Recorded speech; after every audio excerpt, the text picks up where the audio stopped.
In the opening scene, Officer K, one of these newer replicants, tracks down an older model replicant called Saper. Saper immediately recognizes K for what he is and they get into a fight. But K manages to beat him and he ends up killing him. As he was leaving, K notices a flower placed beside a dead tree. He searches the area and finds a chest buried under the ground, and he sends the chest to forensics and goes home. When he gets home, he's greeted by his girlfriend Joy, a holographic AI woman who's made by Wallace Corp. And despite the fact that they could not physically interact, they formed a very deep connection. After dinner, Kay unveils a mobile hologram projector which allows him to bring Joy outside of his house and they can go anywhere they want to. You see, Joy only worked inside his home because the projector was built inside his house. Kay then takes Joy outside for the first time and she was very excited, but before she could have more fun, Kay is called back to the LAPD. The forensics team has discovered that the chest contains a human skeleton and they concluded that the woman died during childbirth 30 years ago. But upon closer inspection, Kay locates a serial number engraved on one of the woman's bones, indicating that the skeleton wasn't from a human,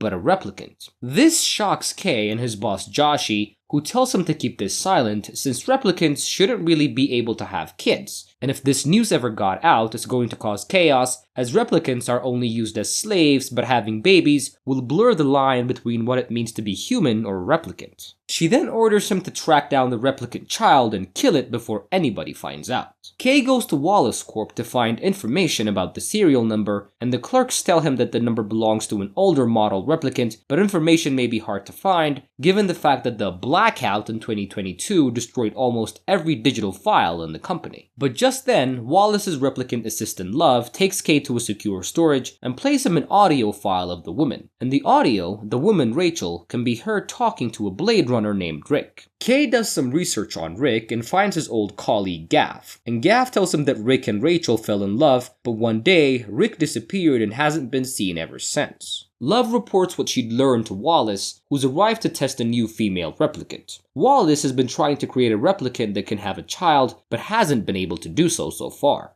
He also knows the story about Rachel, but he hasn't been able to find the child, and he orders Love to follow Kay and bring the child to him. You see, Wallace believes that the only way humans can conquer the stars and the galaxies is if they have more slave replicants to do the jobs for them. Later that day, Kay returns to Saper's home and after searching thoroughly, he finds a baby sock and a picture of another woman holding a baby. He figures Rachel was helped by other replicants, and Kay also finds a date carved into the bottom of the tree. 6/10/21, and this visibly upsets him. He then burns down the house and returns to the station. He reports his findings to Joshi, and she also tells him that Rachel's skeleton has been stolen most likely by Wallace's people, and before he leaves, she asks him to tell her his childhood memory. You see, replicants are made as adults and they don't really have childhood memories, but they do have implanted ones that gives them a full personality. And Kay remembers being chased through an old factory as a kid by a group of boys. They wanted to take away his wooden carving of a horse, so he hid it inside an old furnace. But Kay has left out one detail. The wooden horse had a date carved into it, and the date also read 6/10/21. This was the same date that was carved into the tree. After looking for some more info, Kay finds a record tying the child to an orphanage. He travels there in his flying car, but he gets shot down by scavengers who live in a junkyard. They try to attack him, and they almost destroy Joy's projector, but Love, who was tracking him with her drone, attacks the scavengers with missiles. Kay then goes inside the orphanage and he finds hundreds of children who are being used as slave labor. The owner, thinking that Kay is a buyer, invites him in, but Kay beats him up and forces him to take him to the record room. The man takes him there and they open the files, but all the pages from that year that Kay's looking for have been torn out. Annoyed by the realization of having wasted his time, Kay leaves the orphanage, but as he goes out, he notices how familiar the surroundings feel to him. He walks deeper into the room and finds the furnace from his memory, and he opens the furnace to find the wooden horse that's still hidden inside.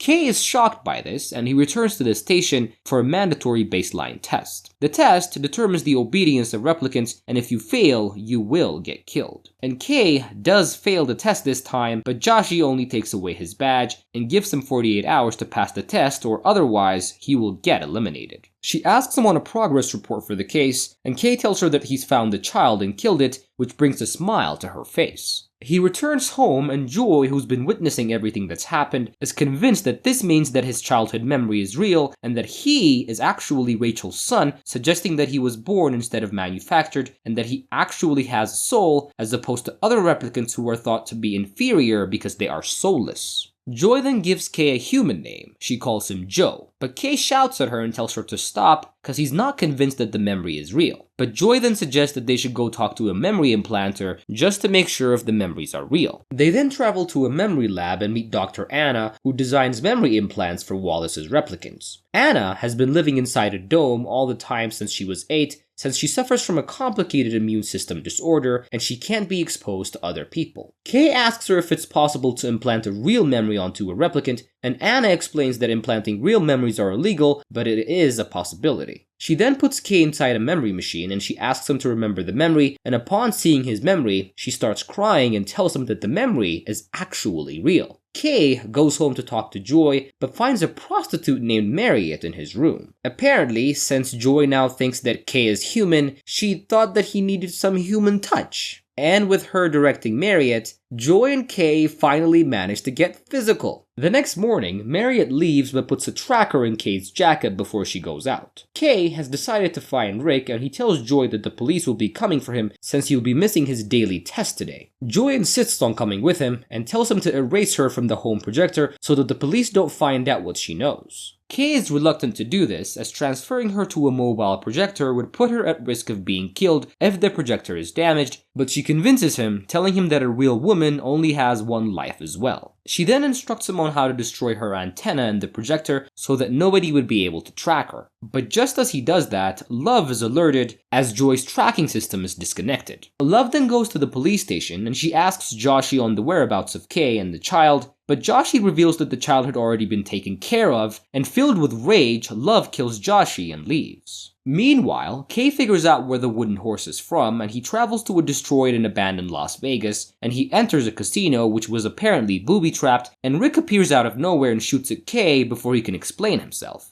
Kay then hides in a dark room and catches Rick by surprise, and takes away his gun and tells him that he's not here to hurt him. Rick calms down and they have a drink, and Kay asks about Rachel, and he confirms that Rachel was pregnant, but he never actually saw the child, nor did he know its whereabouts. Rick explains that he was still being hunted, so out of love for her and the child, he left the still pregnant Rachel in the care of other people who would protect her, hoping that his ignorance was the best way to keep everybody safe. But before they could talk anymore, Rick's alarm system goes off, and they run to get to Kay's car, but a missile destroys it, and the explosion causes them to fall unconscious. Love enters the room, and her bodyguards take in Rick, and Kay wakes up and tries to stop them, but Love beats him up and injures him badly. As he falls down, the mobile projector falls out of his coat and Joy appears out of it, and Love then stomps on the projector, and just before it was destroyed, Joy tells Kay that she loves him. Sometime later, Kay wakes up and sees Marriott in front of him, and she's been taking care of his wounds, and she introduces him to Freya, the replicant resistance leader. She reveals that she was there when Rachel died in childbirth, and she saw the child as a living miracle, which gave her hope that replicants can be seen as humans and hopefully one day enjoy the same rights. She also reveals that the group caused the blackout so that the girl wouldn't be found, and Kay is stunned and asks, "The girl?" as he believes Rachel's child to be the boy, which was him. But she reveals to him that the memory of the wooden horse was implanted in all other replicants and became a unifying motivator for freedom. As he sat there, feeling very sad, Kay figures out that the memory must have originated from Dr. Anna herself, explaining her emotional response to it, and from this he figures out that she is actually Rachel's child. Meanwhile, Rick is brought to Wallace, and Wallace brings out another replica of Rachel to entice Rick into revealing information about his daughter, but Rick refuses, and Wallace then calls Love and tells her to take Rick off-world to an illegal interrogation site. Love takes off with a handcuffed Rick, but Kay catches up and shoots down Love's car, forcing her to crash on the beach. And after a brutal shootout, they both run out of bullets, and as they fight hand to hand, Love overpowers Kay again and she leaves him for dead. But as she gets back into the car, Kay appears behind her and chokes her, and he pushes her down into the water until she runs out of air and dies. He then frees Nick just before the car sinks into the ocean, but Rick tells him that he should have let him die, and Kay states that Rick will be considered dead as it will be told that he also drowned in the ocean. And finally, he takes him to Dr. Anna's room and leaves him to meet his daughter for the first time. And in the last scene of the movie, we see Kay sitting on the steps and looking up at the snow falling from the sky, feeling very content with the life that he had lived.